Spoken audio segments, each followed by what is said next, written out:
Hello friend. हम maths के कुछ मिसलेनियस क्वेश्चन को लेकर के आए हैं जो आपको विभिन्न प्रतियोगिता परीक्षा में आपको काम आएंगे।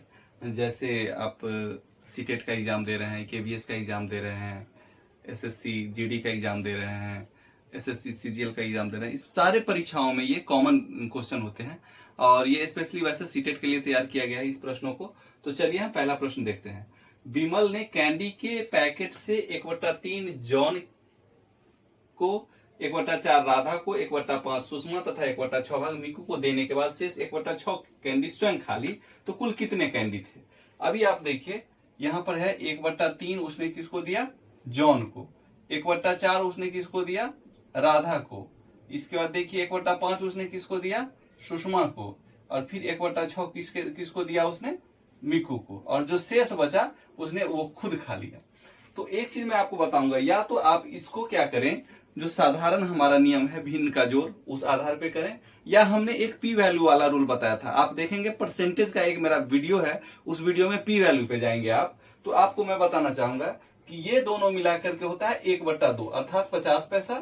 ये है 20 पैसा और ये क्या है? 25 पैसा। तो 50 और 20 70 और 25 95, यानी 95% तो वो खा गया, बांट दिया। बचा कितना? 5%। तो हम बताए हैं उसमें कि 5% बराबर होता है 1/20। 5% बराबर क्या होता है? 1/20। यानी अगर यह 19/20 खा गया तो बचा क्या? 1/20।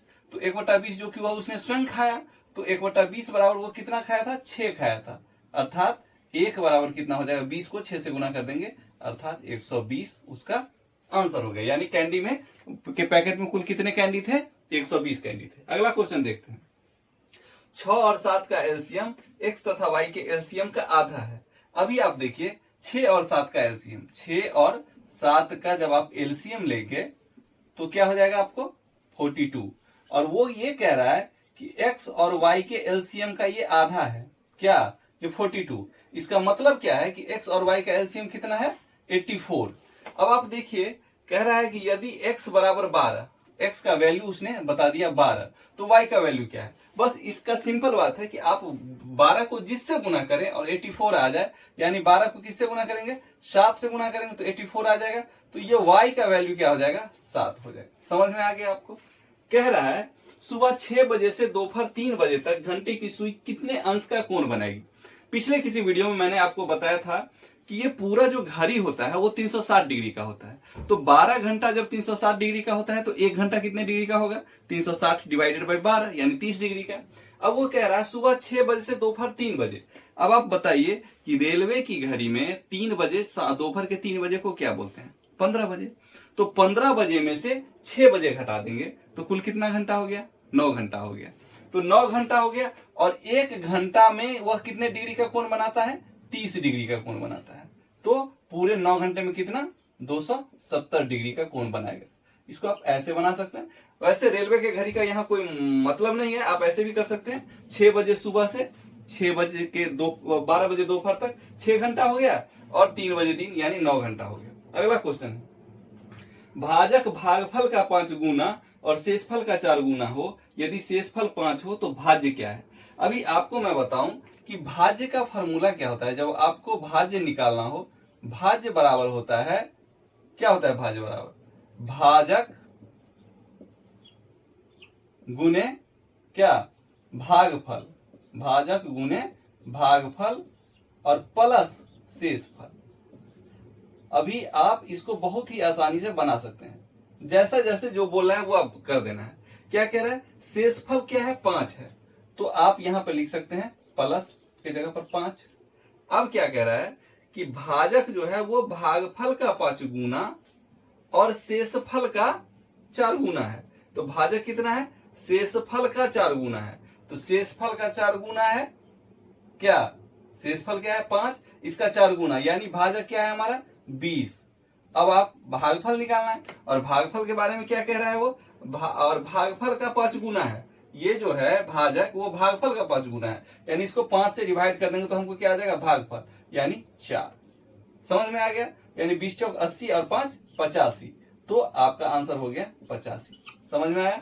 अगला क्वेश्चन कहता है किसी गोदाम का dimension 5 metre into 7 metre into 4 metre है इसमें सेंटीमीटर वाले पार्सल कितने रखे जाएंगे। देखिए इसको हमको एक जात में करना पड़ेगा, जो मीटर है उसको सेंटीमीटर में बदल के आप लिखेंगे तो क्या लिखेंगे, 5 मीटर को आप लिखेंगे 500 गुने 700 गुने 400, और जो पार्सल है वो ऑलरेडी सेंटीमीटर में है 25, 50 और 25, तो आप इसको कर दें डिवाइडेड बाई 25 इंटू 50 इंटू 25। इस सवाल को बनाने के लिए आप क्या करेंगे, गोदाम का वॉल्यूम बट्टे पार्सल का वॉल्यूम, तो आपको क्या हो जाएगी, पार्सल की संख्या आ जाएगी। तो आप इसको काटते हैं अगर, तो ये करता है 10 मरतबे, समझ में आ गया। 25 से यदि आप इसको काटते हैं तो ये हो जाएगा 4 चौका 16 मरतबे, ठीक है। और 25 से इसको काटते हैं तो क्या हो जाएगा, ये 7 चौक 28, समझ में आ गया। तो 28 गुने 10 यानी 280 इंटू 16, 16 से इसको आप पूरा कर दें, 16 अठे 28 से हाथ 12, 16 दूनी 32 और 12 32 और 12 44, और एक जीरो बैठा दें 4480। चलिए अगला क्वेश्चन लेते हैं। ये जो प्रश्न है 3/4, 1/2, 1/4, 3/5, 7/10, 1/20 में सबसे बड़ा तथा सबसे छोटा भिन्न। देखिए हम आपको अभी बताए हैं कि हमारा एक पी वैल्यू वाला वीडियो है, उसको आप जरूर देखें, परसेंटेज का इंट्रो वीडियो, उसको देखें। इसमें सबका मान है, तो सबसे बड़ा भिन्न और सबसे छोटा भिन्न का अंतर बताना है। देखिए यहाँ यह है 75 पैसा, 50 पैसा, 25 पैसा, यह है 60 पैसा, 70 पैसा, और ये 5 पैसा। तो अब आप देखिए कि सबसे बड़ा कौन सा है इसमें, 75 पैसा, ये क्या है 75 पैसा, और सबसे छोटा कौन सा है 5 पैसा। तो दोनों का डिफरेंस कितना हो जाएगा, 75 पैसा और 5 पैसा का डिफरेंस कितना हो जाएगा, 70 पैसा, 70 पैसा। और 70 पैसा को हम क्या लिखते हैं, 7/10। ये आपका डिफरेंस हो जाएगा दोनों का अंतर। कहता है शिखा 4000 में कितनी ईंट खरीद पाएगी यदि ईंट की कीमत 25 रुपए प्रति हजार, 2500 रुपए प्रति हजार हो।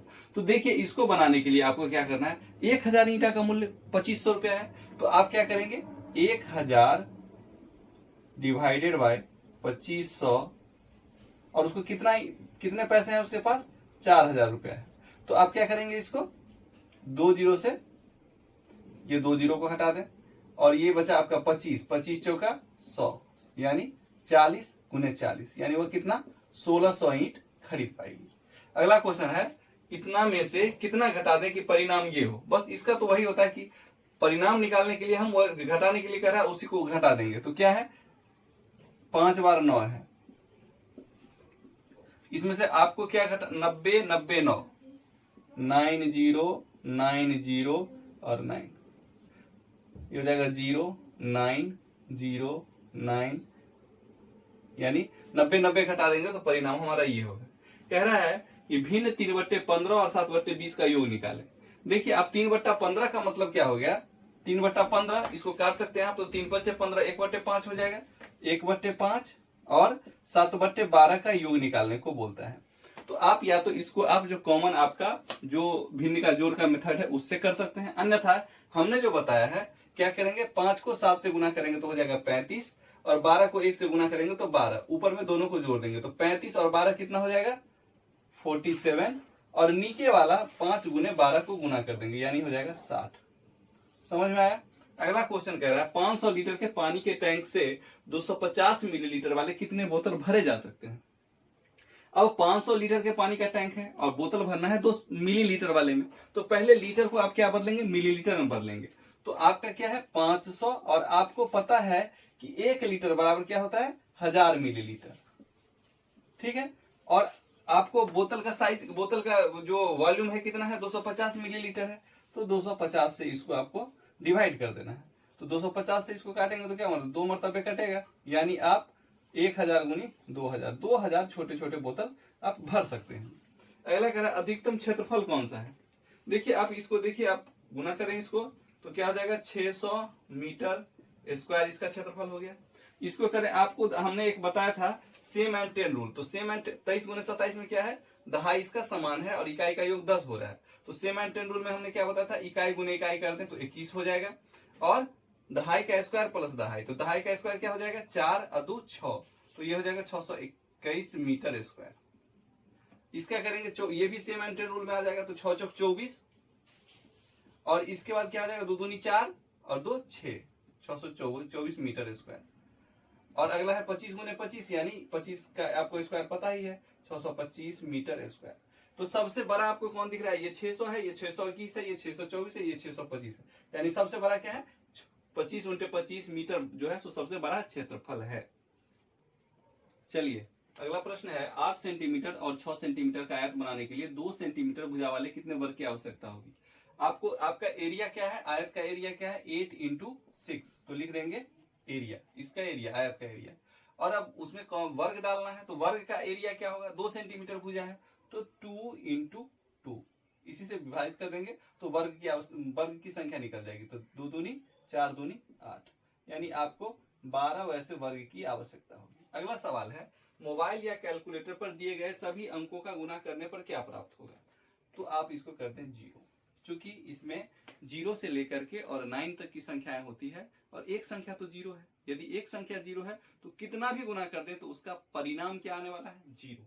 अगला प्रश्न है, कुल विद्यार्थियों का 4/7 लड़कियां हैं तो और लड़कियां लड़कों से 211 अधिक है, तो लड़कों की संख्या ज्ञात करें। देखिए गर्ल कितनी है? 4/7, गर्ल इज इक्वल टू 4/7। ये बताता है कि कुल संख्या कितनी है? 7 है, जिसमें लड़कियां कितनी है? 4 है। तो इससे ये स्पष्ट होता है कि बॉयज और गर्ल कुल 7 है, तो लड़कियां कितनी है? 4 और लड़के कितने हैं? 3। अगर लड़कियां 7 में 4 है तो लड़के कितने होंगे? 3। और वो कितना अधिक है? लड़कियां 211, और यहाँ कितना अधिक दिख रहा है? 1। तो हम लिख सकते हैं इस दोनों का डिफरेंस क्या हो जाएगा? 1। तो 1 बराबर हम लिख सकते हैं 211। तो पूछ रहा है लड़के कितने हैं, तो लड़के कितने हैं? 3 है। तो 3 बराबर क्या हो जाएगा? 211 को 3 से गुना कर देंगे तो क्या हो जाएगा? 633। अब कह रहा है कि किसी वर्ग या आयत से छोटा वर्ग या आयत काटने तो परिमिति पर क्या प्रभाव पड़ेगा? आपको मैं बता दूं कि किसी भी वर्ग या आयत में से कोई भी माप का, छोटे माप का अगर वर्ग या आयत को काट लेते हैं तो उसके पेरीमीटर पर कोई इफेक्ट नहीं आएगा, क्योंकि परिमिति बराबर क्या होता है? बाउंड्री, एकदम बाहर का बाउंड्री। आप इसका अगर आप देखिए, आप परिमिति के फॉर्मूला को आप छोड़ दीजिए तो आप इसको आप निकालते हैं कि ये 14 इसकी लंबाई है और 4 इसका चौड़ाई है, तो इसका जो परिमिति हो जाएगा क्या हो जाएगा? 14 + 14 + 4 + 4 क्या हो जाएगा? 14 दूनी 28, 8 28 8 36, इसका परिमिति क्या हो जाएगा? 36। अब देखिए हमने इसमें 2/2 का काट लिया, तो 2/2 का काट लिया तो देखिए आप ये क्या है? 4 है और ये क्या है? 14 है। तो आप देख लीजिए 14 हो गया, ये हम ले लिए 14, ये ले लिए 4 ले लिए। अब ये क्या है? ये देखिए यहां से यहां तक क्या हो जाएगा? 12, फिर ये ले लेंगे 12 दूनी 14 और 14 दूनी 16, और फिर ये कितना हो जाएगा? 2, तो 16 दूनी 18 प्लस 18। अब इसको जोड़िए क्या हो जाएगा? 14 4 18 18 36, यानी वही का वही रह गया ना, परिमिति में कोई परिवर्तन नहीं हुआ। तो मैं आपको बताना चाह रहा हूं कि किसी भी वर्ग या आयत में से कोई भी छोटा वर्ग या आयत काटेंगे तो उसके परिमिति पर कोई प्रभाव नहीं पड़ेगा। चलिए मिलते हैं फिर अगले वीडियो में।